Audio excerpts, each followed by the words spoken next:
میرے ساتھ بھی ایسا ہوتا ہے, مجھے بھی لوگ زج کرتے ہیں بعض دفعہ. بھی میں ایک ایئرپورٹ پہ بیٹھا ہوا تھا تو بہت زیادہ تھک گیا تھا, بہت تھک گیا تھا. میرا خیال ہے ایک دن میں 100-150 سیلفیاں لی ہوں گی. آپ بتاؤ ایک آدمی کے ساتھ 100-150 سیلفیاں جب ایک دن میں لی جائیں اس کی حالت کیا ہو جائے گی.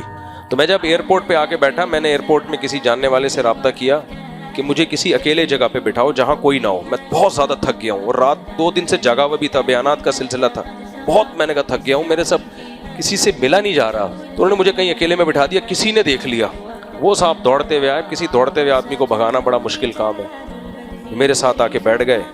پہلے تو اس کو ہٹایا, گارڈ کو, بولے میں بیٹھنا چاہتا ہوں, تشریف رکھیں. پھر وہ ایران توران باتیں, دیکھ بھی رہے میری آنکھیں سرخ ہو رہی تھیں جاگ جاگ کے نا, دیکھ بھی رہے میری آنکھیں کیا ہو رہی ہیں, سرخ. باتیں کیے جا رہے ہیں, یوں فلانا ڈمکانا, میں یہ جھوم رہا ہوں. پھر مجھے کہتے ہیں میں نے آپ کو زج تو نہیں کر دیا مفتی صاحب, کہیں میں آپ کو تنگ تو نہیں کر رہا. میں کیا بولوں گا, نہیں ماشاءاللہ بڑی خوشی آپ سے, میں یہی بول رہا تھا, نہیں ماشاءاللہ بڑی خوشی آپ سے مل کے, بہت مزہ آ رہا ہے جی ارشاد. پھر وہ بتانے لگے یوں فلانا, وہ فلانا نہیں ہے مجھے. میں نے کہا نہیں ہے. کہہ رہے ہے. میں نے کہا اچھا پھر ہے, پھر آپ خود ہی بول رہے ہو نہیں ہے, کبھی بولتے ہو نہیں ہے, کبھی بولتے ہو ہے. مجھے ایک لفظ سمجھ میں نہیں آ رہا یہ بیچارے کیا کہہ رہے ہیں. وہی بات ہے, لیکن میں اگر ذرا سا بول دوں گا یار میں تھکا ہوا ہوں آپ چلے جاؤ, تو پتہ کیا ہوگا, زندگی بھر کے لیے ایک اسٹیٹمنٹ کہ مفتی صاحب جو ہیں بیان میں تو بڑے خوش مزاج نظر آتے ہیں, ریئل لائف میں جب ان سے ملنے گئے تھے تو انہوں نے ساتھ بیٹھے ہوئے آدمی کو اٹھا دیا.